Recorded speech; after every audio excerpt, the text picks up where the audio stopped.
Hola hermano, buenos días. Le invito a que se puedan poner de pie, por favor, para que podamos iniciar este culto. Demos una vuelta a la iglesia para que entremos en calor.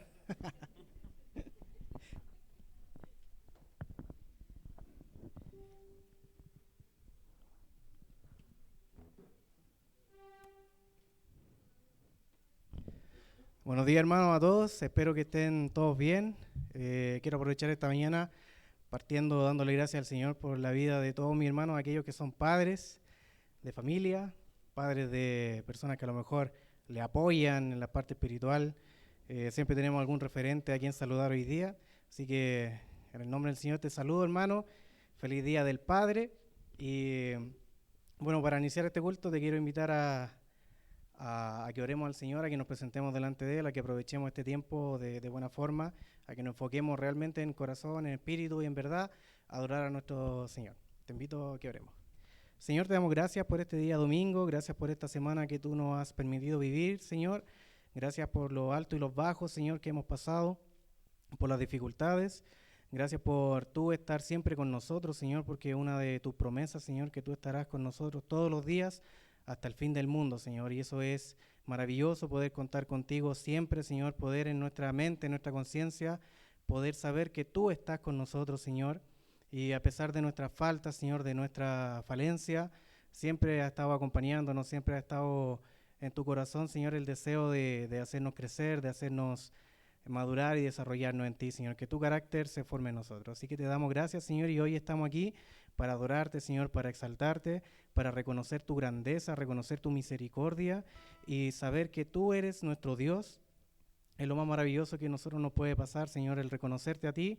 Nos quita un montón de peso encima, Señor, conceptos religiosos, Señor, doctrina errada y todo, Señor. Te agradecemos mucho, Señor, por limpiar nuestro corazón, nuestra vida, y hoy te lo queremos agradecer por medio de estos cantos, por medio de la atención que ponemos, Señor, a la predicación de tu palabra, Señor, y lo que tú haces en nosotros. Así que te damos gracias en el nombre de Jesús. Amén. Quiero compartir contigo una pequeña parte de un salmo, ya, para que podamos adorar a nuestro Señor. Dice así: bendice, alma mía, a Jehová, y bendiga todo mi ser su santo nombre. Bendice, alma mía, a Jehová, y no olvides ninguno de sus beneficios. Él es quien perdona todas tus iniquidades, el que sana todas tus dolencias, el que rescata del hoyo tu vida, el que te corona de favores y misericordias, el que sacia de bien tu boca, de modo que te rejuvenezcas como el águila.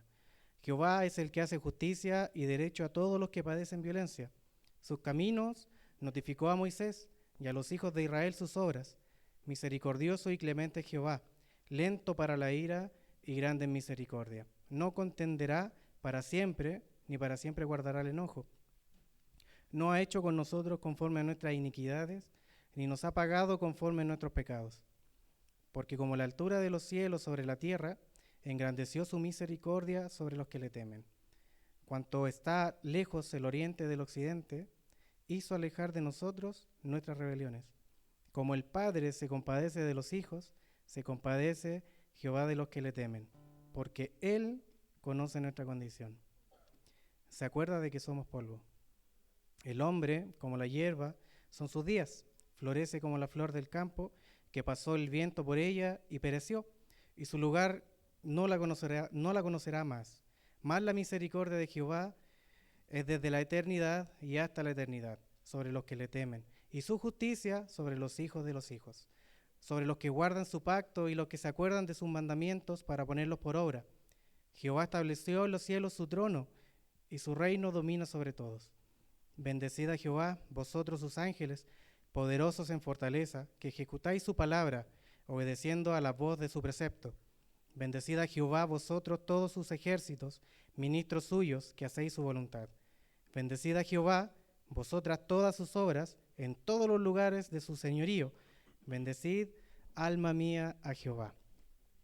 En esta mañana, hermano, te invito a que juntos podamos bendecir el nombre del Señor por todas estas cualidades, por todo lo que hemos leído ahora en este hermoso salmo que realmente lo único que hace hacia nosotros o que nos provoca es realmente bendecir al Señor por su obra, por su misericordia, porque a pesar de que nosotros merecimos castigo, Él no nos trata así, Él nos trata con amor y nos da una nueva oportunidad de poder conocerle a Él y poder exaltarle. Así que te invito, hermano, a que esta mañana, a una voz, con un solo corazón, podamos exaltarle como su pueblo. Te invito a adorar a nuestro Dios.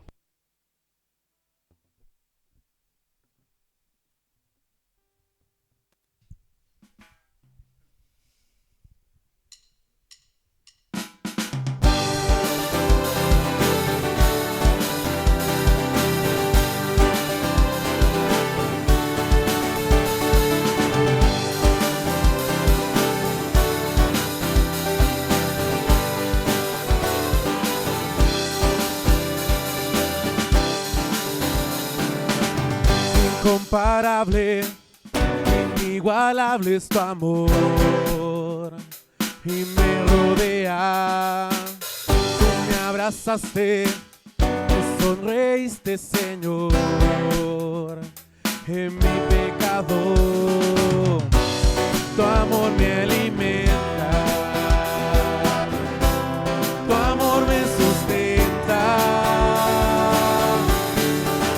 Celebraré tu amor todos los días, celebraré tu gran misericordia, celebraré tu gracia inmerecida, celebraré tu amor, celebraré tu amor todos los días, celebraré tu gran misericordia, celebraré tu gracia inmerecida, celebraré tu amor, celebraré tu amor.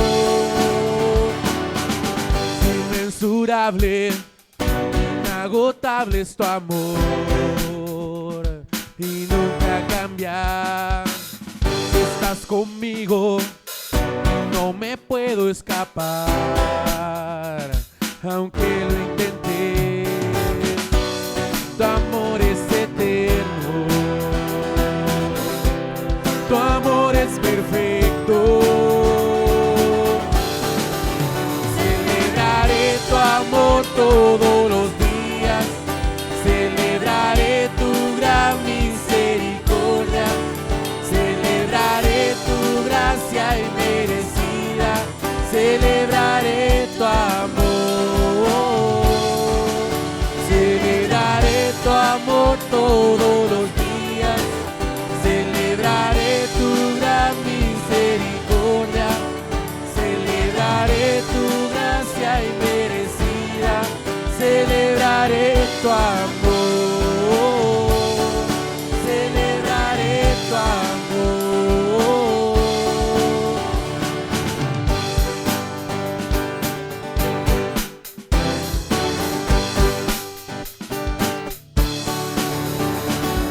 Celebraré tu amor y tu misericordia, oh Dios. Celebraré tu amor y tu misericordia, oh Dios. Celebraré tu amor y tu misericordia, oh Dios. Celebraré tu amor todos los días, celebraré tu gran misericordia, celebraré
poder, todo reino le verá.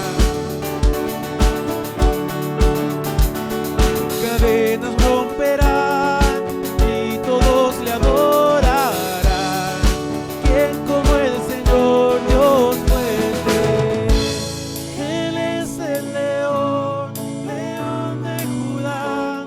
Él tiene el poder para liberar. Todos se postrarán ante él. Él es el Cordero, Cordero inmolado. Su sangre en la cruz borró mi pecado. Todos se postrarán ante el Cordero y el León. Todos se postrarán ante él.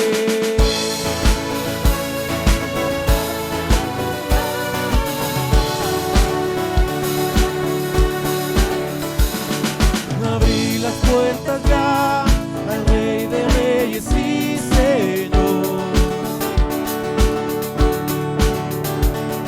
el Dios de salvación vino a darnos libertad. ¿Quién como el Señor Dios fuerte? Él es el león, león de Judá. Él tiene el poder para liberar. Todos se postrarán ante él. Él es el Cordero, Cordero inmolado. Su sangre en la cruz borró mi pecado. Todos se postrarán ante el Cordero y el León. Todos se postrarán ante él.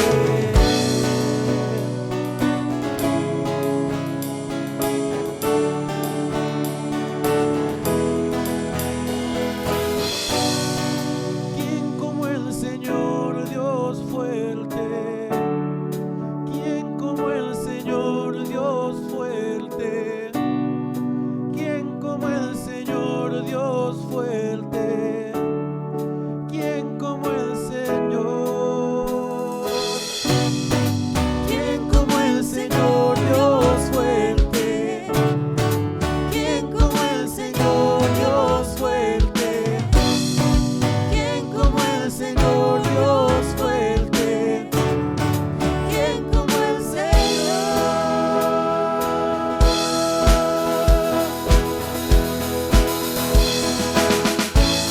Él es el león, león de Judá. Él tiene el poder para liberar. Todos se postrarán ante él. Él es el Cordero, Cordero inmolado.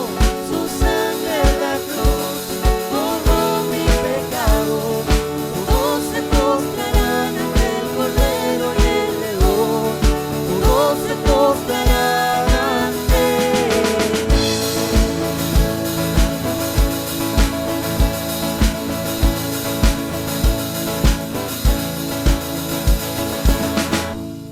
Aleluya, Señor. Alabamos y exaltamos tu grandeza, Dios. Nadie como tú.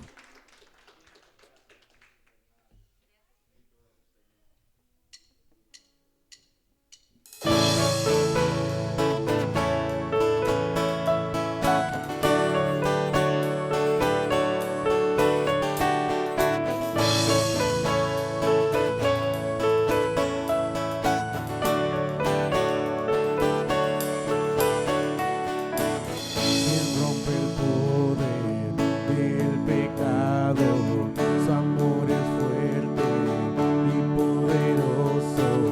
El Rey de gloria, el Rey de majestad.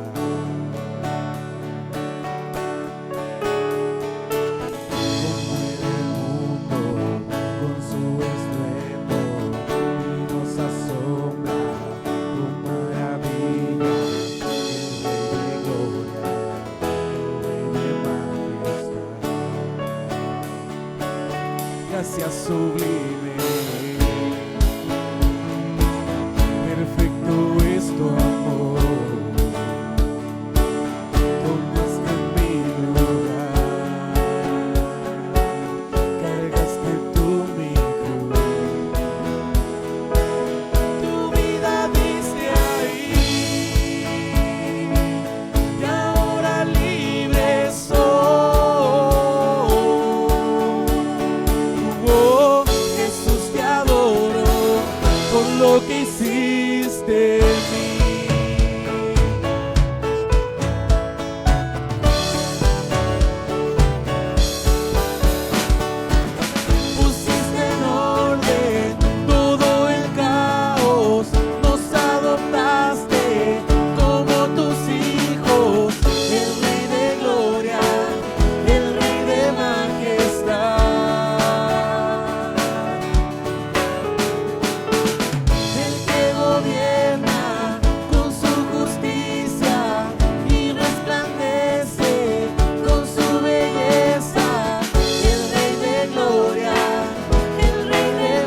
Cordero de Dios, digno es el Rey que la muerte venció. Es el Cordero de Dios, digno es el Rey que la muerte venció. Digno es el Cordero de Dios, digno, digno. Gracias sublime.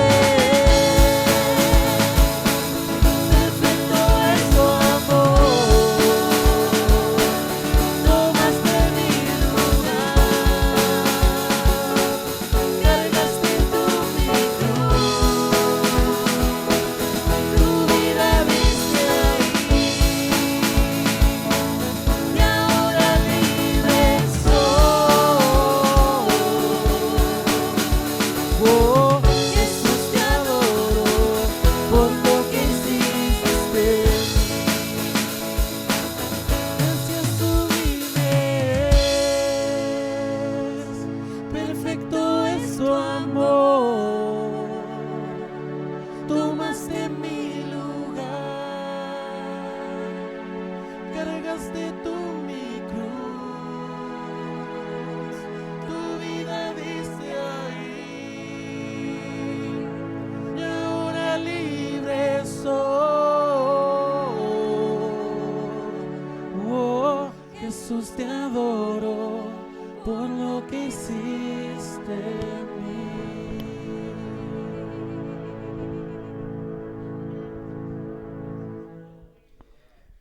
Gracias te damos, Señor, por este momento. Gracias por tu gracia, tu misericordia, Señor, que fue derramada en la cruz por nosotros. Y, Señor, queremos seguir adorándote, queremos seguir cantando. Pero antes, Señor, queremos expresarte con nuestras palabras lo que sentimos por ti, Señor. Tu inmenso amor, tu inmensa misericordia, Señor, que en realidad es un favor inmerecido hacia nosotros. Es algo que nos lleva a otra dimensión, que no es algo que nace de nosotros, Señor, que nació desde un inicio, en los tiempos antiguos, Señor, en tu corazón. Antes de la fundación del mundo, Señor, tú nos escogiste para tu amor, para resguardarnos, Señor, y sabemos, Señor, que para ti no hay imposible, que para ti no hay corazón que se pueda resistir. Sin embargo, nos amas tanto, Señor, que en ciertas oportunidades, Señor, permites nuestro error, Señor. Como un padre, así como perdona a su hijo, tú nos has perdonado a nosotros, Señor, con el fin de enseñarnos quién eres tú, quién eres tú en nuestra vida, Señor, tu respeto, tu amor, tu gracia, todo, Señor. Y de verdad que en nuestro corazón, Señor, está esta dicha, Señor, de poder hoy día estar acá.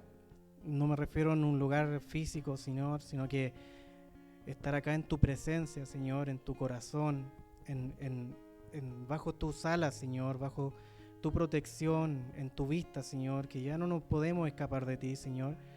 Aunque nosotros queramos volver atrás, Señor, tú no nos permitirás, Señor, y tampoco podemos, Señor, porque nuestros ojos ya fueron abiertos, Señor, el velo ya se rasgó, Señor.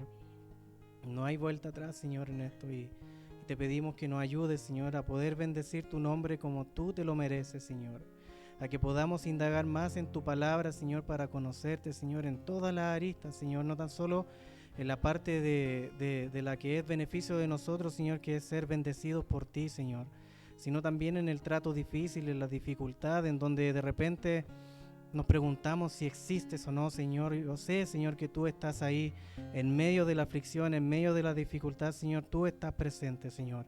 Para ti no hay nada imposible, para ti no hay lugar de oscuridad, Señor, porque aún, Señor, tú estás ahí, Señor, tú estás en todo lugar y en todo momento, en toda circunstancia.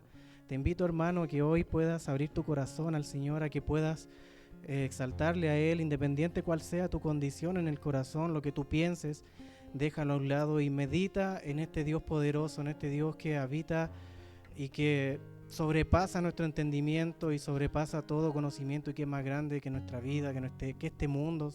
Y te invito a que podamos hacerlo con un corazón humilde delante de Él, no jactándote de tu condición o porque hoy día has sido salvo o que eres mejor que otra persona. Dejemos de lado todo eso, porque delante de Dios no hay ningún justo. No hay nadie que se pueda justificar por sus propias obras delante de Dios. Todos necesitamos del Señor y todos necesitamos de su piedad, de su misericordia, que se compadezca de nuestra condición.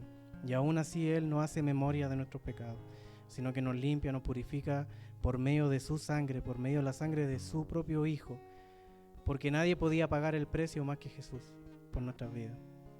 Te invito en este momento a que podamos seguir adorando al Señor. Enfócate en Él, concéntrate en Él, abre tu boca, abre tus labios para bendecir su nombre. Te invito a orar, Señor.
vivir en libertad. Cuán glorioso es tu Dios, cuán glorioso es tu Dios, por tu gracia, Dios, unimos hoy para adorar.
Eso, denle un fuerte aplauso al Señor, a nuestro Dios.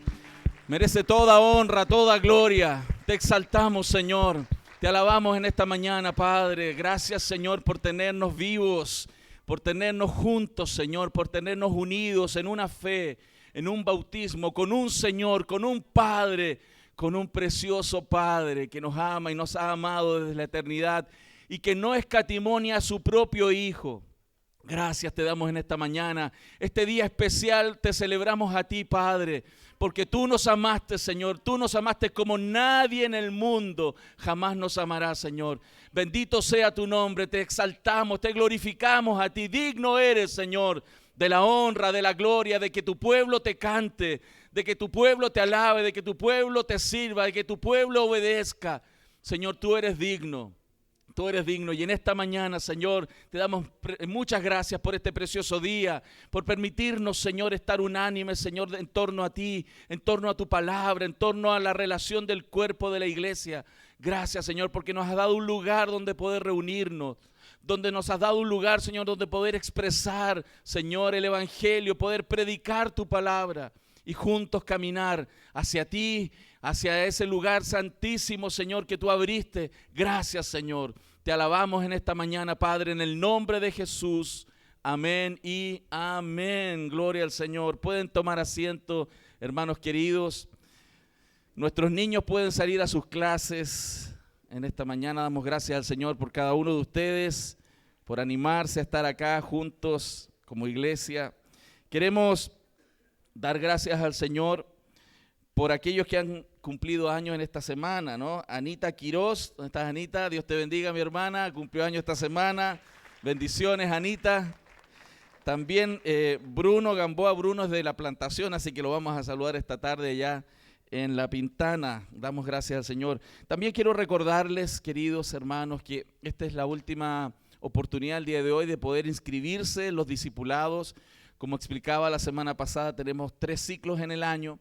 Y la idea es que usted pueda sumarse a esos grupos, son en la semana, están funcionando online. Si tú no te acostumbras a eso, podremos buscar en algún minuto alguna alternativa, pero sí animarte hoy a considerar entrar en este segundo ciclo que inicia en los próximos días hasta finales de agosto y quizás principios de septiembre. Y luego retomamos en octubre y noviembre el tercer ciclo de discipulados.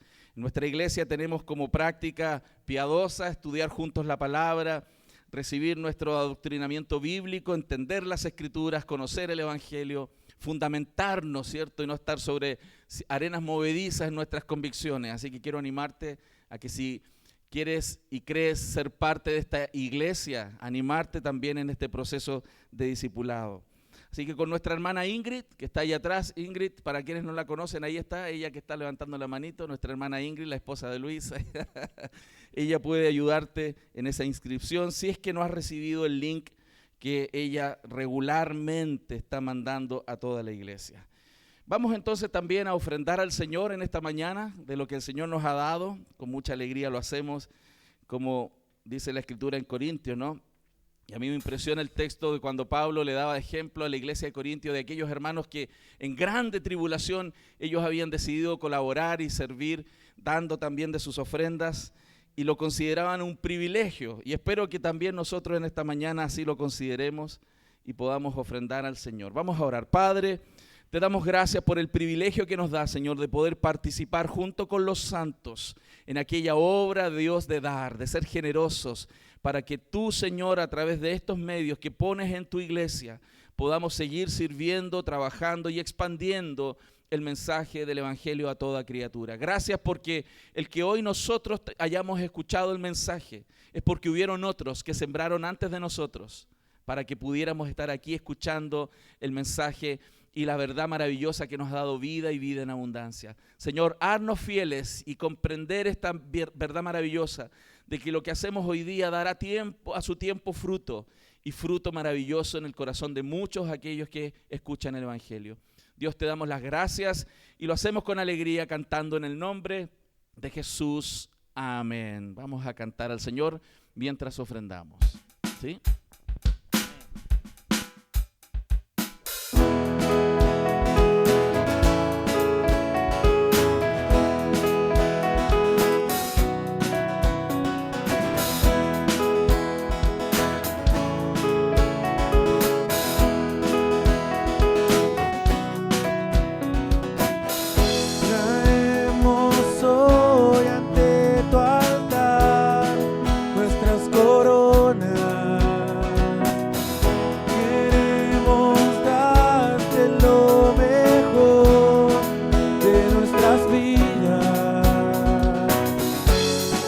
entregaré mi amor eterno, los sueños que logré alcanzar.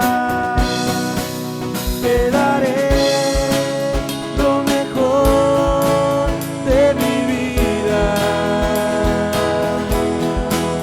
Te daré lo mejor cada día. Será mucho más que una canción. Mi obediencia es mi mejor adoración. Te daré lo mejor de mí. Te daré lo mejor de mí. Te daré lo mejor de mí. Te daré lo mejor. Señor, ahora que vamos a compartir tu palabra que es poderosa y es más cortante que una espada de dos filos, Señor, te rogamos que por medio de la obra de tu Espíritu Santo, Señor, tú puedas hablar a nuestros corazones, enseñarnos, edificarnos y animarnos, Señor, entendiendo este peregrinaje, Señor, y cómo tú suples, Señor, todos los aspectos de nuestra vida para caminar pegados a ti, Señor, caminar en el Evangelio a pesar de toda oposición que pueda levantarse durante nuestras vidas. Te damos las gracias, Señor, por la oportunidad de escuchar tu palabra, Señor. Háblanos, háblanos. Nos acercamos necesitados, Señor, en esta mañana. Y te ruego que uses mi vida, un hombre imperfecto, para predicar tu palabra perfecta, Señor, y que la gloria sea tuya, Señor, y no de aquel que la expone. Bendice a tu pueblo, Señor. Bendícenos en este día, Señor, con la revelación de tu palabra. En el nombre de Jesús. Amén. Amén. Le invito, queridos, a abrir su Biblia en Primera de Pedro, capítulo 1, versículos 10 al 12. Vamos a leer el texto que vamos a estudiar en esta mañana, entre el versículo 10 y 12 de Primera de Pedro, capítulo 1. ¿Ya lo tiene? ¿Sí? Dice así: los profetas que profetizaron de la gracia destinada a vosotros, inquirieron y diligentemente indagaron acerca de esta salvación, escudriñando qué persona y qué tiempo indicaba el Espíritu de Cristo que estaba en ellos, el cual anunciaba de antemano los sufrimientos de Cristo y las glorias que vendrían tras ellos. A esto se les reveló que no para sí mismos, sino para nosotros, administraban las cosas que ahora os son anunciadas por los que os han predicado el Evangelio por el Espíritu Santo enviado del cielo, cosas en las cuales anhelaban mirar los ángeles. Este texto viene a cerrar esta pequeña introducción que Pedro está haciendo dentro de todo lo que él espera que aquellos que van a leer la carta reciban. Si usted recuerda, aquellos que estaban en la dispersión, en una situación muy compleja de vida, requerían de aliento, como todos nosotros. Todos nosotros pasamos por problemas en la vida. No solamente requerimos que se nos diga qué debemos hacer, sino también que se nos diga lo necesario para que nuestro corazón se aliente. Porque tendemos a desanimarnos, tendemos a que los problemas nos sobrepasen, no vemos salida, imaginamos que no tenemos esperanza, que podremos llegar quizás en algún minuto a sucumbir respecto de cómo enfrentamos la vida. Y es por eso que Pedro, inspirado por el Espíritu Santo, está escribiendo esta carta para alentar a aquellos que están en una grande persecución y que a pesar de esa grande persecución ellos debieran seguir haciendo lo que Dios quiere que hagan. Pero también es muy interesante cómo el apóstol está conectando el Antiguo Testamento con el Nuevo Testamento. ¿Y por qué esto es importante desde el punto de vista de una introducción? Porque los cristianos no tenemos solamente que leer el Nuevo Testamento, sino toda la Escritura. Y lo digo porque a pesar de que hay algunos que entienden que toda la Biblia es la palabra del Señor, tienden a leer solamente una sección de ella. Y no es raro encontrarse creyentes que solamente consideran valioso el Nuevo Testamento porque tiende a ser más práctico. Pero si usted se da cuenta, Pedro, cuando le habla a la iglesia, y pensemos en el primer siglo solamente, en la época que estas cartas fueran escritas, y particularmente estas cartas tendiendo, ¿cierto?, a mediados del primer siglo, no tenían el Nuevo Testamento escrito. ¿Qué es lo que ellos tenían para poder hablarle a los demás? Las cartas del Antiguo Testamento, los escritos del Antiguo Testamento. Y es muy interesante que Pedro está conectando el Antiguo con el Nuevo Testamento, y el propósito que tenemos hoy de estudiar estos versículos es entender cómo esta revelación, la salvación de la cual venía hablando el apóstol a la iglesia en estos versículos anteriores, al versículo 10, tiene una conexión con la historia pasada y desde la historia pasada hacia el futuro y la eternidad. Eso es muy animante cuando pensamos que nuestra fe, la fe cristiana, digamos en términos como se conocen, la religión cristiana, no es algo que apareció en la mente de algún soñador, de algún pseudo profeta que dijo que alguien le habló un día y salió con alguna rama de alguna creencia. El cristianismo surge en el principio. Y es muy importante entender eso, porque todas otras religiones tienen conexiones alternas y han iniciado en algún punto de la historia. El cristianismo tiene una proyección desde el jardín del Edén hacia adelante. Y los profetas que profetizaron en el Antiguo Testamento son profetas que se conectan con la historia. Ellos basan su creencia en un fundamento histórico que surge desde lo que acaeció en aquel momento tan impresionante en el jardín del Edén.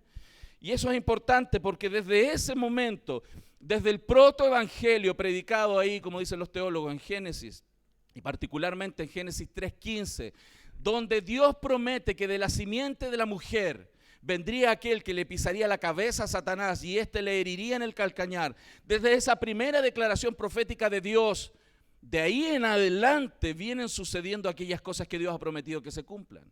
Nuestra fe no viene de un iluminado en la historia en el año 600 ni en el año 1000, no. El cristianismo surge en el Edén.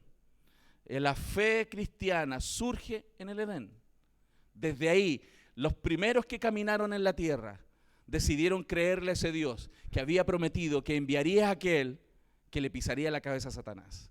Y es por eso que nuestra fe es tan contundente.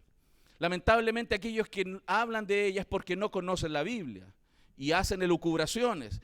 Y aquí el apóstol nos da este tremendo mensaje que nos va a animar a nosotros también a conocer el mensaje, a conocer la Biblia, a estudiar la Biblia diligentemente, a no opinar de la Biblia sin haberla leído.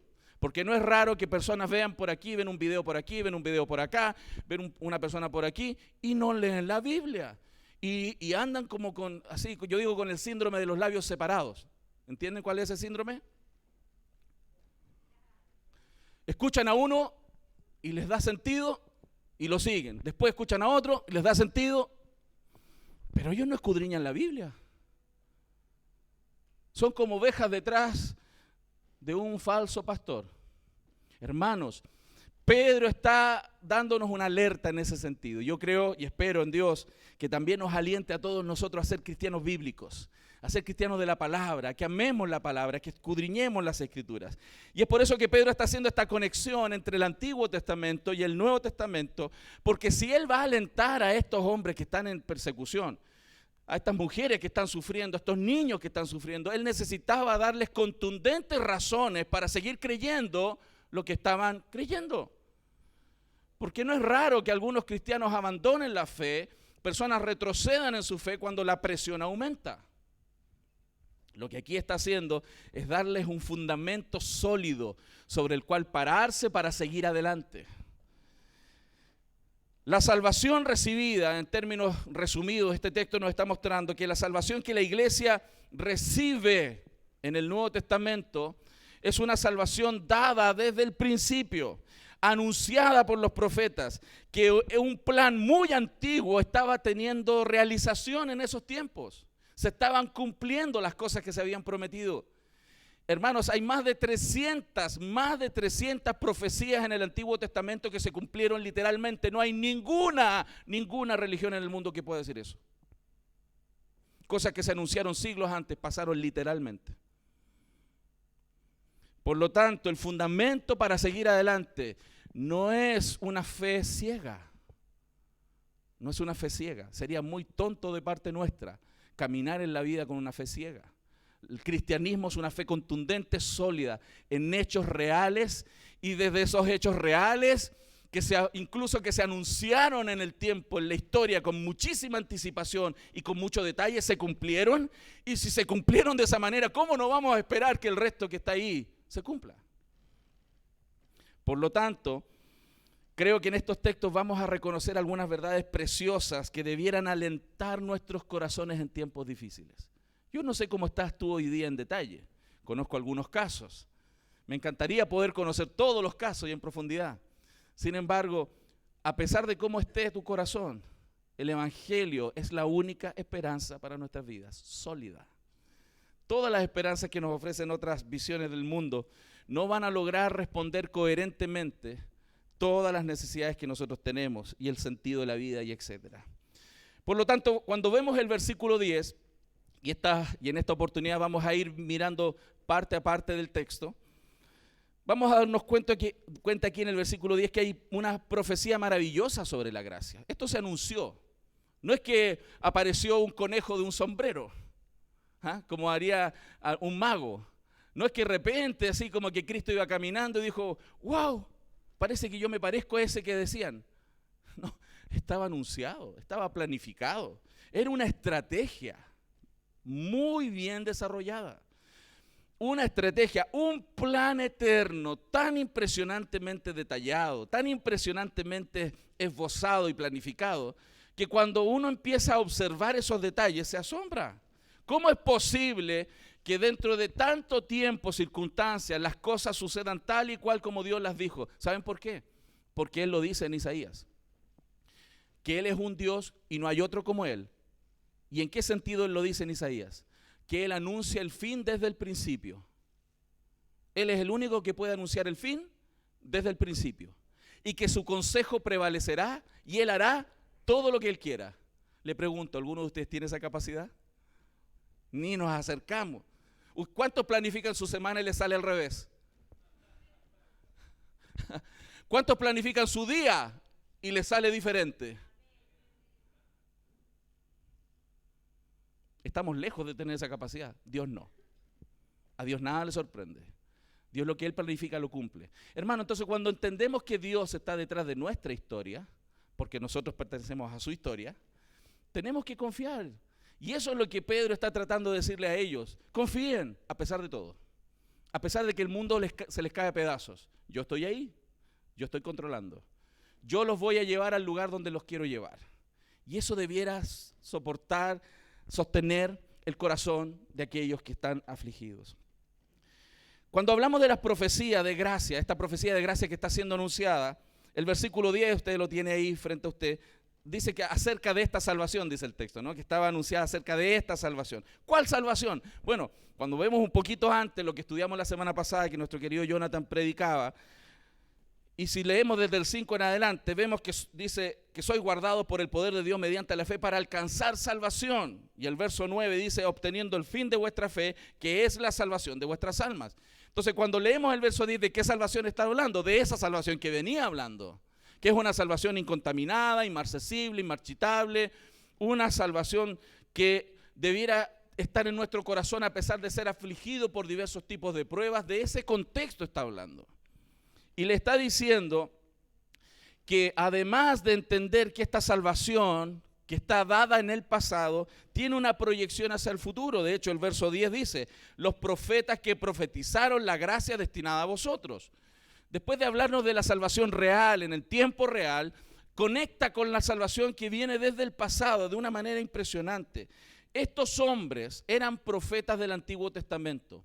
Eran hombres que Dios les mostró que vendría un tipo de gracia, un tipo de favor que no había visto nadie. Todos nosotros podríamos, por ejemplo, hoy día tener algunas señas de la segunda venida. Vemos la Biblia y tenemos algunas señas. Pero aquel que estudia profundamente la Escritura, las señas aumentan. Y empieza a verse con más claridad la segunda venida de Cristo.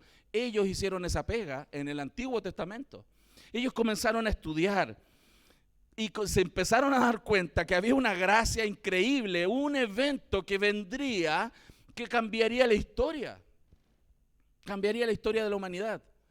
Dicho sea de paso, el calendario de la humanidad se parte en dos: antes de Cristo y después de Cristo.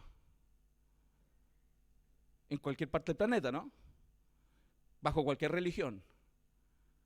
Entonces, Romanos 1, verso 1 y 2 dice: Pablo, siervo de Jesucristo, llamado a ser apóstol, apartado para el evangelio de Dios, el que había prometido antes por sus profetas en las santas escrituras. O sea, lo que Pablo predicó tampoco era algo nuevo. No es que Pablo salió aquí con un nuevo movimiento, el movimiento paulino, no. Pablo estaba predicando exactamente lo que anunciaron los profetas. Juan 1:14 nos muestra que Cristo venía a inaugurar ese tiempo. Dice así: y aquel verbo fue hecho carne. Yo no sé si usted ha pensado alguna vez qué eso significa.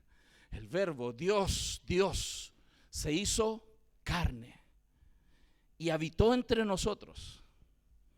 Y vimos su gloria, gloria como del unigénito del Padre, lleno de gracia y verdad.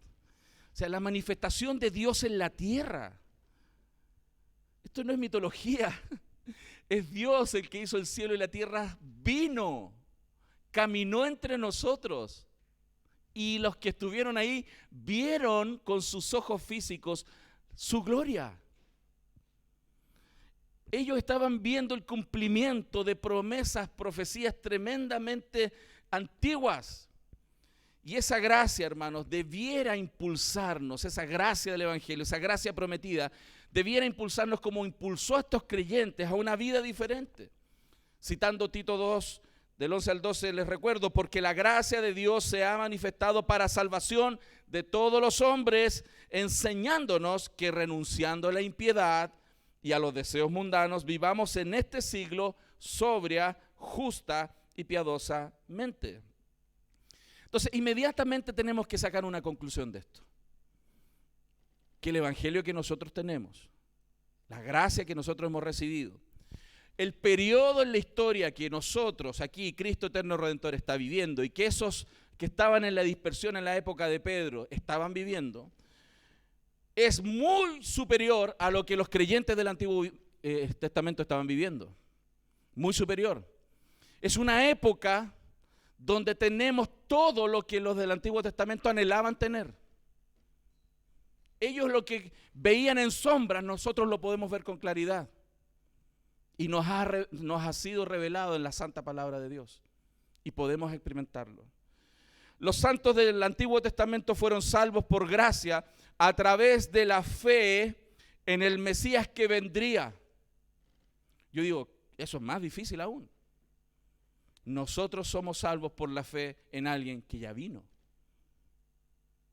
Si no quieres creer en las evidencias de que ya vino, nada te va a hacer creer. Porque te lo pueden mostrar así en la cara. Pero el incrédulo en su corazón dice no, a pesar de las evidencias. Es muy interesante que Richard Dawkins, este ateo beligerante, dice que los cristianos tienen fe a pesar de las evidencias. Yo creo todo lo contrario de lo que dice él. Él no cree a pesar de las evidencias. Porque el problema no son las evidencias, el problema está en el corazón. El cristianismo es una fe sólida y aquel que lo estudia se va a dar cuenta. Y es muy interesante porque estos profetas que no tenían todas las evidencias hacia adelante, estaban interesadísimos en poder conocerlas. Y a pesar de no lograr ver los detalles, sí tuvieron una actitud, hermanos, de escudriñar. Y yo creo que de eso tenemos que aprender nosotros. Ellos que no tenían toda la revelación, tenían la actitud de investigar. Eran inquietos, eran personas muy que tenían ganas de saber, que tenían ganas de saber si lo que creen es verdad, que querían saber si lo que viene es verdad, si lo que pasó es verdad. El cristianismo, hermano, no significa que tenemos que dejar el cerebro en la casa. Eso es estupidez. El cristianismo es una fe racional, pero por supuesto que tiene elementos de convicciones profundas que produce Dios en nuestro corazón. Hebreos 11:3 dice, por la fe entendemos que haber sido hecho el universo por la palabra de Dios, de modo que lo que no se ve fue hecho de lo que no se veía. Bueno, ese texto nos dice que nosotros no necesitamos fe para creer que las cosas fueron hechas. Nos dice que necesitamos fe para entender el modo en que fueron hechas por la palabra de Dios. Pero nunca el texto dice que yo necesito fe para darme cuenta que Dios hizo las cosas. Para eso están las evidencias. Por eso Romanos 1 dice que el hombre no tiene excusa. Porque si yo le estoy mostrando las evidencias, si yo le digo, mira, esta es una Biblia, este es un libro, y él me dice, no es un libro. Mira, no es un libro. Por eso el hombre no tiene excusa. Dice Romanos 1, yo no necesito fe para creer que Dios existe. Necesito fe para creer en el modo en que fue hecho. Eso me lo está contando él, en Génesis. Entonces, con eso en mente, hermanos, recordemos que esta carta tiene un propósito. ¿Cuál es el propósito? Alentar. Esta carta tiene el propósito de animar a personas que están en persecución. Animar a personas que están realmente desafiados, hermanos. Desafiados en un contexto que no los quiere, en un contexto que los quieren matar, en un contexto que los quieren fuera, que los quieren acallar. Y es muy probable, hermanos, que nosotros cristianos en este tiempo y en este país podamos experimentar cosas como esas, como algunos de nuestros hermanos lo están experimentando en otras partes del mundo. Pero ¿qué provocó entonces en ellos esa circunstancia? En el Antiguo Testamento, el verso 10 dice, inquirieron diligentemente indagaron. Los profetas escudriñaron la revelación que se les hizo y que se les fue puesta por escrito. No era elucubración, estaba por escrito, históricamente escrita. Por eso al cristianismo se le llama la fe del libro. Los del camino se les dicen, pero también se les dice los del libro, porque tenemos el libro maravilloso que Dios nos ha dado. Y no entendían a fondo toda la revelación, pero eran diligentes en estudiar la palabra del Señor. Eran diligentes en escudriñar, en tratar de entender la propia revelación que habían recibido, como también entendiendo las revelaciones anteriores. Iban conectando las cosas. No leían la Biblia de manera alternada como se leen algunos cristianos el pancito de vida, ¿no? Es como casi un tarot. En la mañana se levantan, ¿qué tiene Dios para mí? Y agarran un pancito de vida. Judas se ahorcó. Ah, no, imagínate. ¿Te imaginas, hermano? No podemos leer la Biblia de esa manera. Nunca ha sido así. Pues te puede salir cualquier cosa, hermano, imagínate. Ellos conectaron profecías con profecías, historia con historia, relatos con relatos. Porque esto viene desde Génesis 3:15 sucediendo, hermanos. Hace 6.000 años atrás que estas cosas vienen sucediendo, conectadas unas con otras, enlazadas unas con otras, fuertemente unidas. No es la invención de un soñador que se le ocurrió una religión por ahí y hizo una religión. Y es por eso que un ejemplo de eso, si ustedes se miran hacia atrás y leen el Antiguo Testamento, se van a dar cuenta cómo los profetas conectaban la historia con otros mensajes anteriores. Y veían el cumplimiento y Dios les mostraba nuevos cumplimientos. Por ejemplo, Daniel 9:2, Daniel dice, en el año primero de su reinado, yo Daniel miré atentamente en los libros el número de los años que habló Jehová al profeta Jeremías, que habían de cumplirse las desolaciones de Jerusalén en 70 años. ¿Qué estaba haciendo Daniel? Orando, estaba inquieto por lo que estaba pasando, ¿y qué hizo? Miró atentamente las profecías de Jeremías 500 años antes, para ver cómo esas profecías venían desarrollándose y cumpliéndose, y cómo en su tiempo se estaban cumpliendo. Él no dejó que las cosas pasaran de manera incierta, sino sólidas en el sentido de entenderlas a la luz del mensaje de la palabra. Por eso los profetas en su propia generación fueron los únicos que realmente vivían orientados, en términos bien coloquiales y chilenos, sabían para dónde iba la micro. ¿Cierto? Los profetas en el Antiguo Testamento eran los muy pocos que realmente entendían y estaban bien orientados en su tiempo y también con referencia hacia adelante, con referencia a la eternidad. ¿Por qué? Porque estaban fundamentados sólidamente en los escritos. Y es por eso que los cristianos hoy día tenemos que vivir así, sólidamente fundamentados en la palabra, no en YouTube, no en la publicación de Facebook, en la palabra. Eso hacía Daniel. Porque aquellos que conocen las Escrituras y las aplican son las personas verdaderamente orientadas en un mundo y van a entender de dónde vienen con claridad, quiénes son, cómo tienen que vivir, a dónde van. Y no son llevados por todo viento de doctrina, por estratagemas de hombres que seducen a los incautos, dice la Biblia. Yo digo los del síndrome de labios separados. Necesitamos todo eso, yo también lo necesito desesperadamente, porque mi corazón es engañoso, Satanás me quiere destruir, la vida es difícil, entonces poco sabio no aferrarse a las Escrituras y entender los tiempos y conectarnos desde Génesis 3:15 hasta mi vida y de mi vida hacia adelante. Y eso es lo que estaba haciendo Pedro, para animar a aquellos cristianos perseguidos. ¿Cómo les da solidez si todo se mueve? Bueno, con una historia sólida y real. La verdad del Evangelio. Porque el Evangelio no es solamente buenas noticias en el sentido de que Cristo murió por mis pecados. Eso es maravilloso. Pero también en que tu fe es sólida. Que está fundamentado sobre una roca. Que no se mueve. Nada va a cambiar lo que ha pasado. Así como los israelitas incrédulos persiguieron a los profetas, muy probablemente también en estos tiempos los cristianos van a ser perseguidos por sus creencias. Pero no importa. Sabemos de dónde venimos, sabemos quiénes somos, sabemos cómo tenemos que vivir y sabemos para dónde vamos. Aquel que no tiene solidez en eso, frente a los desafíos de la vida, va a tambalear mucho. ¿No es eso lo que le dijo Jesús a su iglesia? En Mateo 5:12 dice, gozaos y alegraos, porque vuestro galardón es grande en los cielos, porque así persiguieron a los profetas que fueron antes de vosotros. Dice, alégrense, gócense, alégrense. ¿Por qué? Porque el galardón, el premio que ustedes van a recibir es grande, glorioso. Y miren, y por eso mismo persiguieron a los profetas en el pasado. Pero no importa, ¿dónde están ellos hoy día? Con Dios. ¿Dónde están los que los persiguieron? En el infierno. No hay caminos intermedios. Pedro quiere que estos cristianos valoren mucho la grande salvación que han recibido.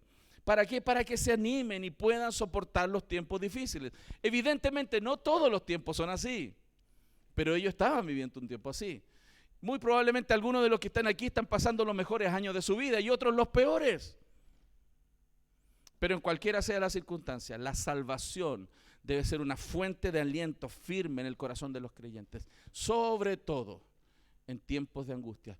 ¿Cuál es la esperanza frente a la muerte? El viernes en la noche estuve en un velorio tardecito que falleció la mamá de nuestra querida hermana Elizabeth Ramos y estuvimos ahí predicando el mensaje del Evangelio. Y yo le decía a esas personas en ese lugar, ¿qué esperanza tenemos ahora frente a esto que estamos observando? ¿Qué esperanza tenemos frente a la muerte? La única esperanza que tenemos nosotros los cristianos es que Jesús dijo, sorbida es la muerte en victoria. La muerte ya no puede contra nosotros, porque aunque estemos muertos, resucitaremos. Yo no sé si usted lo cree. ¿Qué esperanza hay entre la muerte?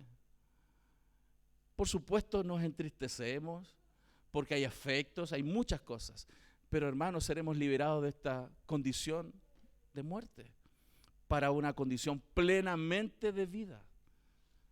Por lo tanto, el morir es ganancia y el quedarse aquí no tanto.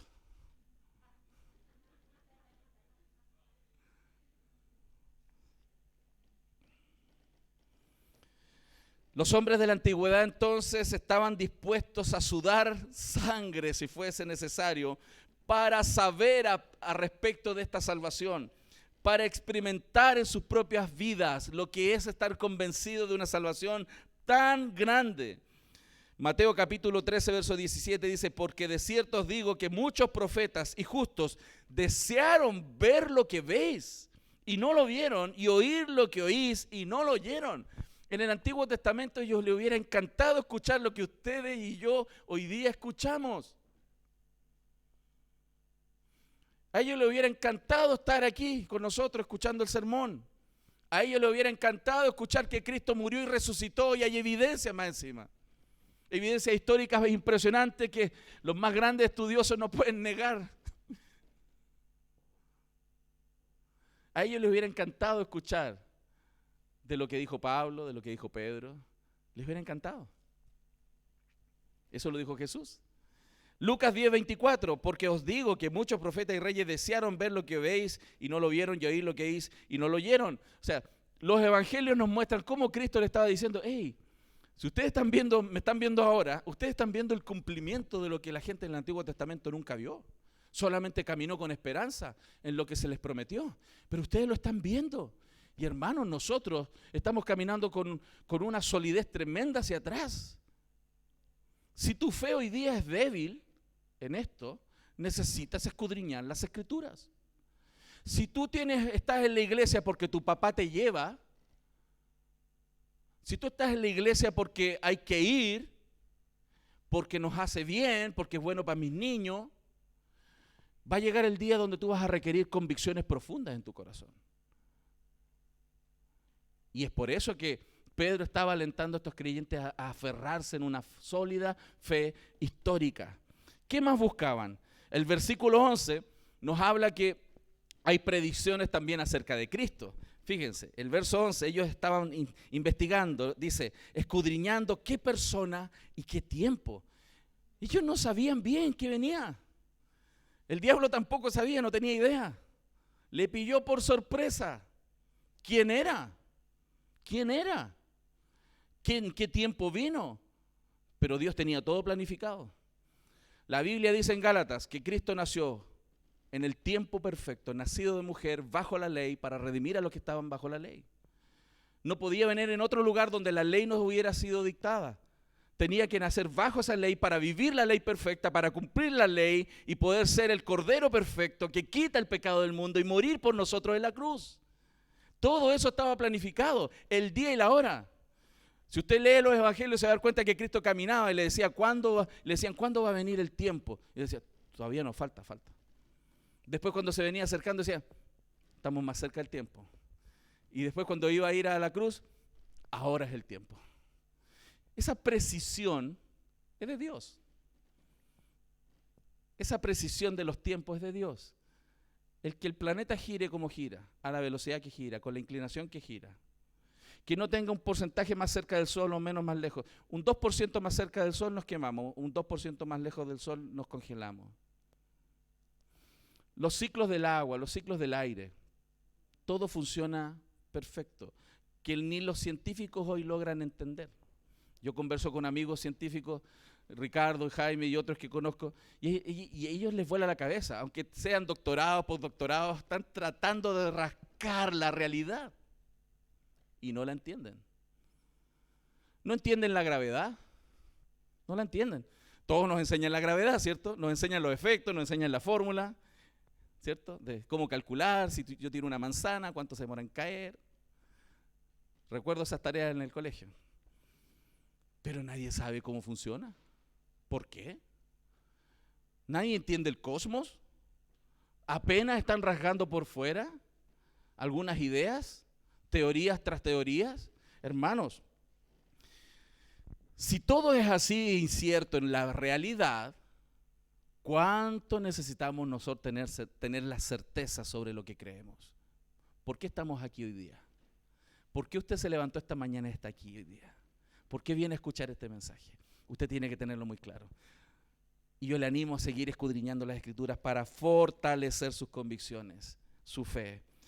Estos profetas diligentemente escudriñaron sobre la persona, sobre lo que las profecías hablaban. Ellos buscaron y no podían entender quién era el Mesías, quién era ese tal que vendría, quién sería él, cuál sería su carácter, cuál sería su naturaleza, qué es lo que realmente él iba a realizar. No se entendía bien. Habían señas, por eso era como sombras. Los profetas, buscaron saber cuándo estas cosas y bajo qué condiciones sucederían. Los profetas, por lo tanto, y es evidente, no eran teólogos eruditos, nosotros estamos lejos de serlo, pero ¿saben lo que ellos tenían? Que nosotros tenemos que imitar. Pasión por Dios y su palabra. Pasión por Dios y su palabra.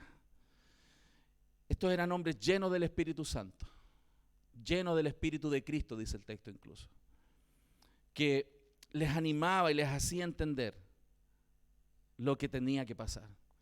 Nosotros no estamos ajenos a eso. Usted y yo tenemos esa capacidad. Esto no es solo para los pastores. El que yo esté predicándoles la palabra es porque yo tengo el tiempo para dedicarme a eso, porque estoy a tiempo completo.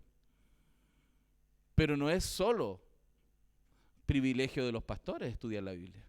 Todos los cristianos podemos estudiar la Biblia profundamente. El verso 11 dice, indicaba el Espíritu de Cristo que estaba en ellos. O sea, estos versículos nos están mostrando que el Espíritu de Cristo estaba en esos profetas para ayudarles a entender y que les fuera iluminada la palabra, la entendieran.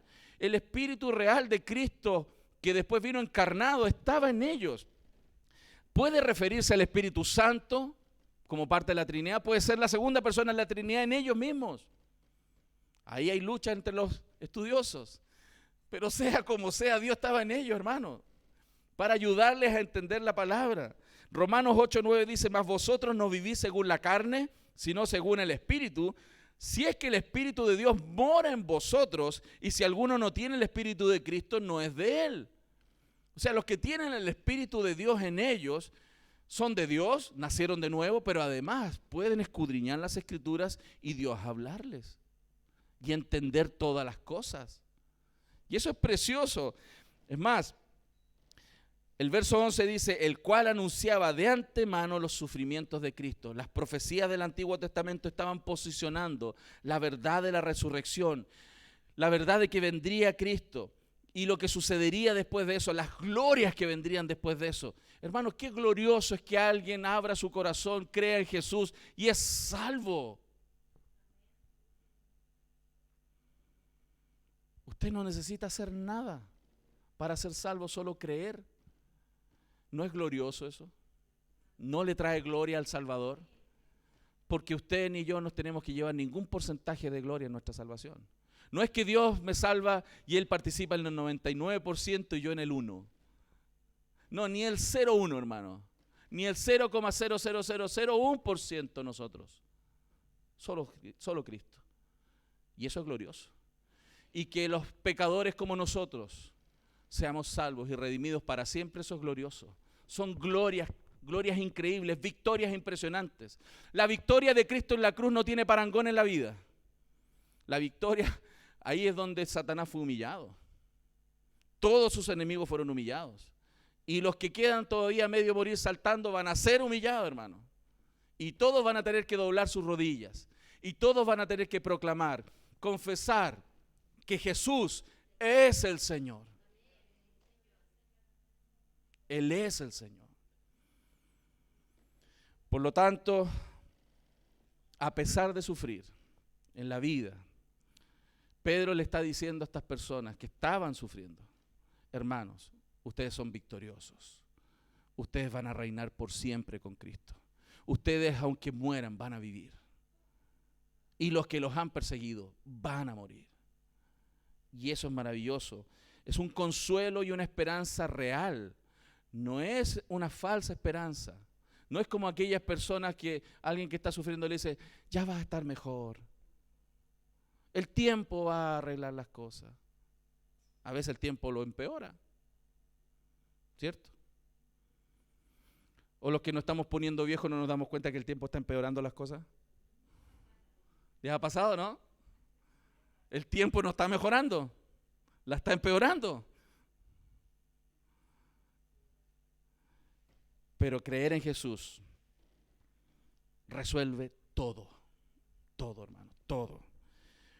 Juan capítulo 5, versos 45 y 46 dice: no penséis que yo voy, a acusaros delante del Padre. ¿Hay quien nos acusa? Hay acusete, el diablo el principal. Hay quien nos acusa. Pero a ellos le estaba diciendo: Moisés, en quien tenéis vuestra esperanza, los acusa. Porque si creyereis a Moisés, me creeríais a mí, porque de mí escribió él. Él le estaba diciendo a los teólogos de su época, a los fariseos de su época, que ellos querían guiarse por la ley. Pero él está diciendo: si esa ley habla de mí. Por eso los cristianos tenemos que conectar todo el Antiguo Testamento con Cristo y con Cristo nuestra eternidad. ¿Recuerda lo que le dijo Jesús a los hombres camino a Maús? Abrió la Biblia cuando ellos estaban desesperanzados, les dijo: y comenzando desde Moisés y siguiendo por todos los profetas, les declaraba en todas las escrituras lo que de él decían. Les había dicho hace un minuto atrás la cantidad de profecías que hay cumplidas. Les voy a nombrar algunas. Miqueas capítulo 5 verso 2 hablaba y profetizaba el profeta el lugar del nacimiento del Mesías, y nació ahí. En Isaías se profetizaba el nacimiento sobrenatural. En Salmo 2:7 la filiación eterna que tiene con el Padre. En Isaías 53 que Él es Salvador. En Deuteronomio 8:15 que Él es profeta. En Salmo 110:4 que Él es sacerdote. En 2 Samuel 7 que Él es rey. En el Salmo 41:9 se hablaba de que Él iba a ser traicionado. En el Salmo 35 que iba a ser acusado falsamente. En Isaías 56 que Él iba a ser escupido. ¿Cómo planificas que alguien escupa a otro, hermano? En el Salmo 22:17 que sus huesos, ni uno de sus huesos iba a ser roto. A todos los hombres en la cruz les rompían los huesos para que murieran rápido. A Él no. En el Salmo 22:17 sus huesos no serían rotos. En el Salmo 22:16-17 que Él sería traspasado. En Isaías 53:9 que Él moriría con los impíos. En 53:5-6 que Él sería el sacrificio por el pecado. En Isaías 53:9 que Él sería sepultado en la tumba de un hombre rico. Hermanos, si hay cientos de profecías cumplidas, yo le animo a conocer la Escritura. Porque su fe no es etérea. Su fe no está basada en algún iluminado por ahí, algún soñador de sueños. Es la fe que Dios ha revelado a sus santos profetas y apóstoles para que tengamos sólida fe hoy en estos tiempos. La Biblia, hermanos, ha resistido y resistirá la prueba del tiempo. La resistirá. Y el verso 11 dice: y las glorias que vendrían tras ellos, anuncia que todas estas cosas sólidas tienen muchas cosas más todavía que podemos disfrutar. Yo no sé si usted espera la segunda venida de Cristo. Yo la espero con todo mi corazón. Sí, Señor, ven pronto. Ya quiero estar en la fiesta, hermano. Con Cristo, reinando juntamente con Él. Que los padecimientos de este mundo sea solo un recuerdo. Y que ya no haya lloro ni crujir de dientes. Que ya no tengamos que ver a los queridos de nosotros morir. Que ya no tengamos que ver a nadie sufrir. Yo no sé si usted quiere eso. Yo lo anhelo. Y la única forma sólida de anhelarlo es tener la fe sólida en lo que la palabra ha revelado. De hecho, el Salmo 16, 8 al 10 dice: a Jehová he puesto siempre delante de mí, porque está a mi diestra, no seré conmovido. Se alegró por tanto mi corazón y se gozó mi alma, mi carne también reposará confiadamente, porque no dejarás mi alma en el Seol, ni permitirás que tu santo vea corrupción. Eso es precioso para nosotros, pero por supuesto que era precioso para la verdad revelada en Cristo Jesús. Su santo no vio corrupción. Al tercer día, Cristo resucitó. Al tercer día, nuestro Señor resucitó. Hermanos, y no sé si lo ha leído en la Escritura, el día que Él resucitó se abrieron las tumbas. Un montón de personas resucitaron. No fue el único que resucitó ese día, porque Él es la resurrección y la vida.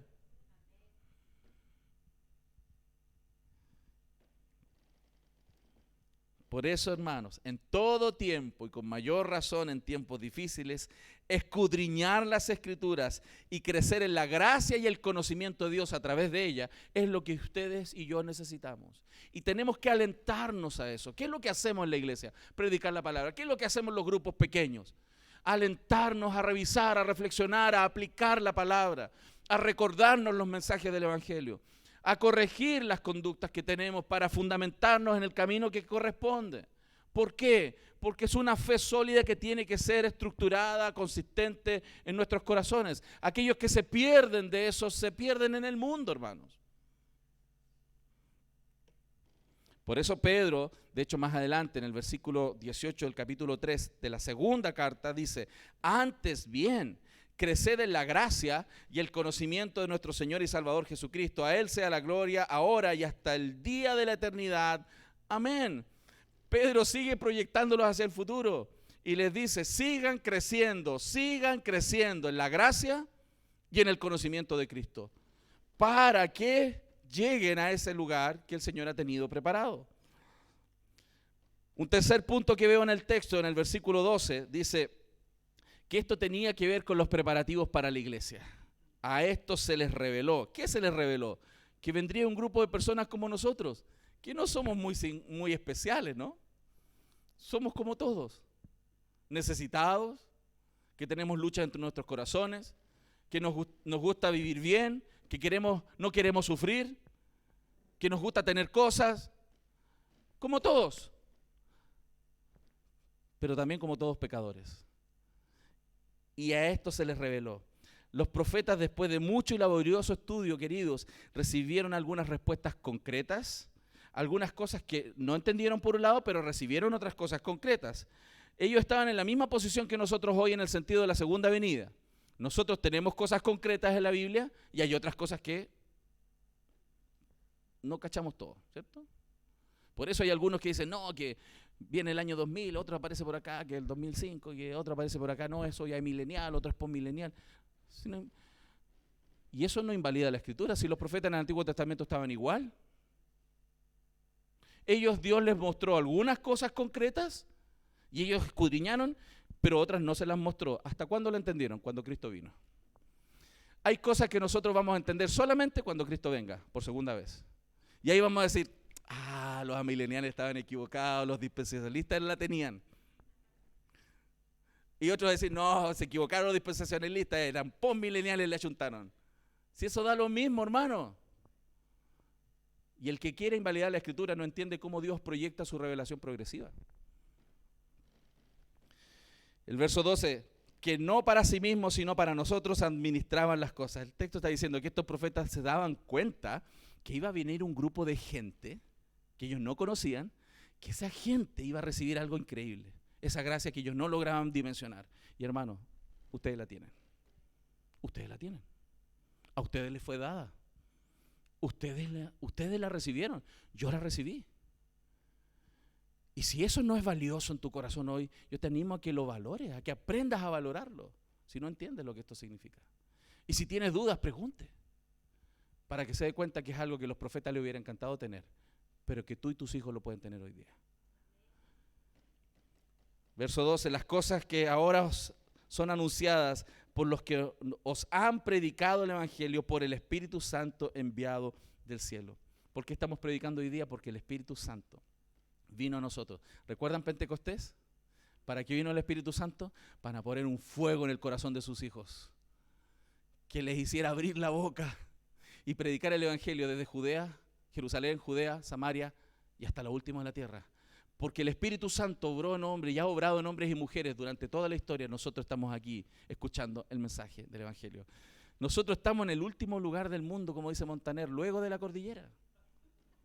El profeta Montaner como que cachó que este es el último lugar del mundo. Estamos al final, hermano. Y hasta aquí llegó.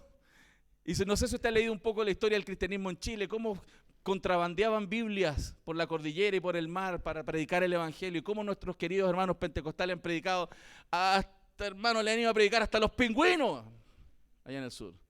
Y no lo digo burlándome, sino honrándolos. ¿Cómo han extendido el Evangelio en este país? Cuán importante, por lo tanto, nosotros tomar de ese mismo espíritu y que ese espíritu nos aliente a nosotros a predicar el evangelio a toda criatura donde el Señor nos ponga. Hechos 1:8 dice, porque recibiréis poder cuando haya venido sobre vosotros el Espíritu Santo y me seréis testigos en Jerusalén, en toda Judea, en Samaria y hasta lo último de la tierra. Y ese mandato sigue vigente. Y cada hijo de Dios tiene el Espíritu Santo y puede ser lleno del Espíritu Santo para predicar el evangelio a toda criatura y poder abrir las escrituras y hablarles a las personas sobre la verdad del evangelio. Y por último, hermanos, aprenda a entender el privilegio que tiene, porque al final en el versículo 12 habla sobre los ángeles. Dije, ¿qué tienen que ver los ángeles aquí? Miren, es muy interesante que los usa como un elemento de contraste contra lo que nosotros recibimos. Dice, cosas en las cuales anhelan mirar los ángeles. ¿Por qué los pone ahí? Porque hay otros textos que también los pone de referencia. Porque esta salvación no solo es valiosa porque fue profetizada por los profetas en el Antiguo Testamento, sino que es valiosa porque los ángeles anhelan saber algo de esto.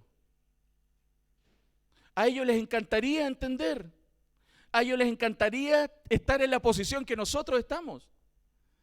Efesios 3, del 8 al 10 dice, a mí, que soy menos que el más pequeño de todos los santos, me fue dada esta gracia de anunciar entre los gentiles el evangelio de las inescrutables riquezas de Cristo y de aclarar a todos cuál es la dispensación del misterio escondido desde los siglos en Dios. Aquí está hablando de esto que viene desde Génesis 3:15 y que venía medio escondido y revelado en Cristo, que creó, aquel Dios que creó todas las cosas, para que la multiforme sabiduría de Dios sea ahora dada a conocer por medio de la iglesia. ¿A quién?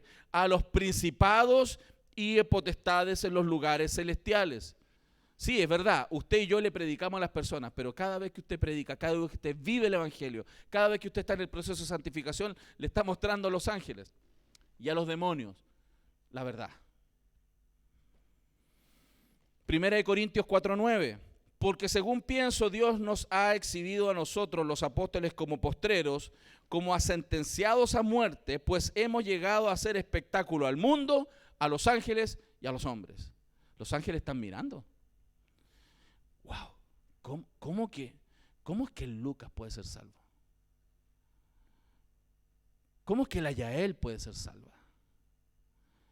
¿Cómo es que la Silvia puede ser salva?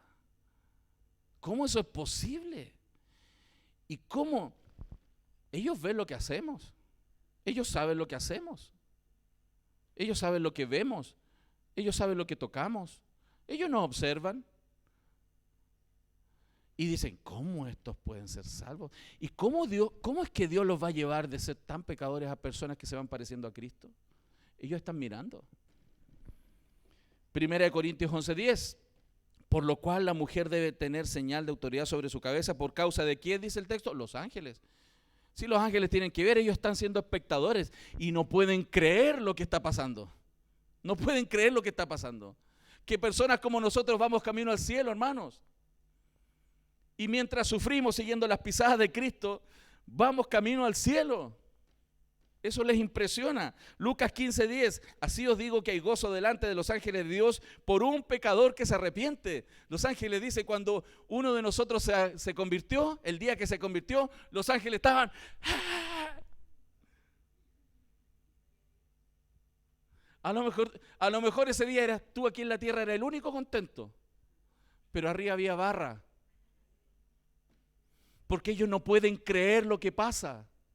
Ellos no pueden creer que miserables como nosotros seamos salvos, que personas falentes como nosotros vamos al cielo y que Cristo, el Dios haya muerto por nosotros y que el plan se esté cumpliendo de manera perfecta. Eso le vuela la cabeza a los ángeles. Los ángeles no solo están aprendiendo sobre la gracia salvadora y la misericordia de Dios en nuestra salvación, sino que también están aprendiendo sobre la gracia y la misericordia que nos santifica. Ellos están viendo el proceso en nuestras vidas. Ellos están viendo que a lo mejor éramos muy peleadores y ahora no lo somos tanto. Ellos están viendo a los mujeriegos que hoy día son fieles. Ellos están viendo a las enojonas que ahora no lo son tanto. Pero eso en otras iglesias, hermano.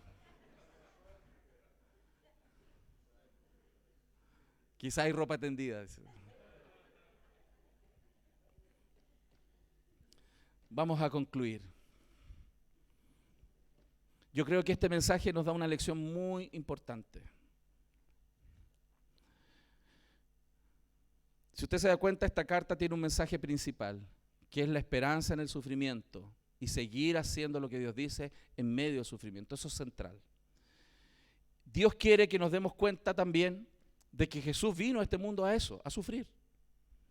Pero no sin propósito, sino con propósito. Él es un ejemplo de sufrimiento. Pero también nos enseña este texto que después del sufrimiento hay gloria. Cuando un padre y una madre quieren aplicar el reino en su casa, donde toda una vida ha sido desordenado, eso duele, cuesta, es difícil. Que una esposa confronte a su esposo con la palabra y el hombre sea humilde y obedezca a la palabra. Y viceversa, cuando un hombre confronta a una mujer, su esposa, para que eso se ordene. Cuando una madre confronta a sus hijos con la palabra y que las cosas se empiezan a ordenar, eso trae dolor, trae sufrimiento. ¿Cuesta o no cuesta? ¿O me cuesta a mí nomás en la casa? Pero después del sufrimiento hay gloria, hay fruto. Eso nos enseña el Evangelio. Nuestro Señor fue el precursor de eso, el ejemplo máximo de sufrimiento y gloria. Porque no hay gloria sin sufrimiento. No hay gloria sin sufrimiento. No hay corona aparte de la cruz. No hay premio sin Cristo. Cristo fue glorificado después de sufrir y nosotros sus siervos también en este mundo. Claro, nosotros probablemente no vamos a ir a la cruz a morir. Ya no es necesario. Pero en este mundo sí sufriremos para mostrarles el camino a otros, a los que quedan. Porque vamos a ser ejemplo en muchos sentidos. Podemos ser ejemplo en victorias, en cosas buenas, en frutos buenos, logros grandes, como también en cómo enfrentamos el dolor y el sufrimiento. Con nuestras actitudes les enseñamos a nuestros hijos cómo se enfrenta la vida. Con nuestras reacciones les gritamos más fuertes a ellos y les enseñamos con mayor solidez cómo enfrentar los desafíos de la vida, que solo diciéndoselos. Con nuestras reacciones cuando no tenemos recursos, les enseñamos a nuestros hijos cómo se debe confiar en Dios. Por eso creo que este texto nos está mostrando grandes y valiosas cosas, que tenemos que aprender que el sufrimiento es parte de un proceso que nos lleva también a la gloria. Y tenemos que aprender a caminar con Cristo en esto. Pero también estos versículos le enseñan algo a los no creyentes aún, a los que no lo son todavía. Que esta cantidad de profecías que yo le animaría a un no creyente a estudiar y que se han cumplido y que tienen una sólida base, también le dan un fundamento sólido para la segunda venida de Cristo. Cristo viene. Y la primera vez vino como un cordero. La segunda no. La primera vez vino como un cordero que no abrió su boca y fue condenado en una cruz y murió por nosotros. La segunda viene como el Señor, con espada a traer juicio. A los no creyentes este mensaje debiera animarles a bajar sus cabezas y ser humildes delante del Señor. Quiero terminar, si me acompañan, con 2 de Tesalonicenses capítulo 1, versos 6 al 10.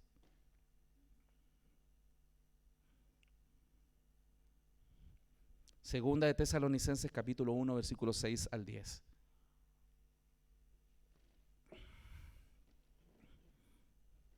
Dice así la palabra del Señor. Porque es justo delante de Dios pagar con tribulación a los que os atribulan. Y a vosotros que sois atribulados, daros reposo con nosotros cuando se manifieste el Señor Jesús desde el cielo con los ángeles en su poder, en llama de fuego, para dar retribución a los que no conocieron a Dios, ni obedecen al Evangelio de nuestro Señor Jesucristo, los cuales sufrirán pena de eterna perdición, excluidos de la presencia del Señor y de la gloria de su poder, cuando venga en aquel día para ser glorificado en sus santos y ser admirado en todos los que creyeron, por cuanto nuestro testimonio ha sido creído entre vosotros. Yo oro al Señor en esta mañana para que usted tenga en su corazón, en la condición en la cual usted esté, el anhelo que este texto nos plantea, que cuando el Señor aparezca en gloria y majestad, usted sea de los del lado de Él, que estén ahí con Él y que estén admirando a aquel que resucita de los muertos, que estén admirando al glorioso Señor, que no sea de los que están en la vereda del frente, que estén aterrorizados con lloro y crujir de dientes, sino que sea de aquellos que creen en Jesucristo y que han creído en Jesucristo y perseveraron en aquello. Esa es mi oración por ustedes también esta mañana. Vamos a orar. Señor, te damos las gracias por tu palabra. Gracias, Señor, porque tu palabra, Señor, nos alienta a entender la solidez del mensaje que en las Santas Escrituras se nos ha otorgado. Señor, gracias porque desde el primer versículo hasta el último, Dios, tú hablaste y sigues hablándonos, sigues fortaleciéndonos, sigues también corrigiendo nuestro rumbo porque nos amas. Tú eres un Padre que nos ha amado desde antes de la fundación del mundo. Señor, yo te ruego que hoy en todos nosotros en este lugar, tu palabra dé fruto, mucho fruto. Te lo ruego, Señor. Te ruego, Dios, con mucha humildad, Dios, porque tú eres soberano. Pero, Señor, yo anhelo que tu palabra se fundamente firme en el corazón de tus hijos en este día. Señor, y aquellos que están lejos, aquellos que quizás no han abierto su corazón realmente a ti, hoy puedan entregar su vida a Jesús. Padre, te ruego por ellos. Te ruego que tengas misericordia como la has tenido de este pecador, de mi vida, Señor. Te pido, Señor, que abras su corazón, que entreguen su vida a ti, que reconozcan sus pecados. No importa la edad que tengan, pequeños y grandes, Señor, ten compasión. Señor, te ruego que abras el corazón y puedan creer en Jesús, y puedan admirar tu gloria, y puedan ver las gloriosas verdades que hay en tu palabra, y puedan entenderlas, Señor, y puedan alegrarse, y puedan, Señor, contentarse con ser contados dentro del pueblo de Dios, que sin duda es lo más valioso que les puede pasar. Padre, te lo ruego y te doy las gracias, Señor, en el nombre de Jesús. Amén y amén. Damos gracias al Señor por su palabra, amén. Antes de irnos, queridos, tenemos algo especial y quiero invitar a Asbel también que puedan venir aquí. El Ministerio de Niños tiene algo preparado y queremos darles una oportunidad, ¿cierto?, para que ellos se expresen aquí y den gracias al Señor.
¡Bravo!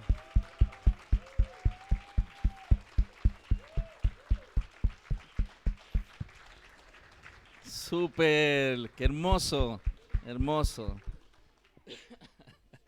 Buena, vikingo.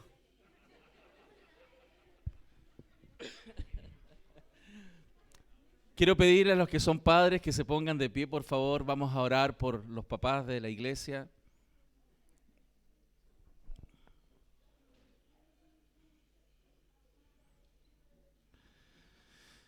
Oremos al Señor. Padre, te damos muchas gracias porque nos has dado el privilegio de poder ser padres.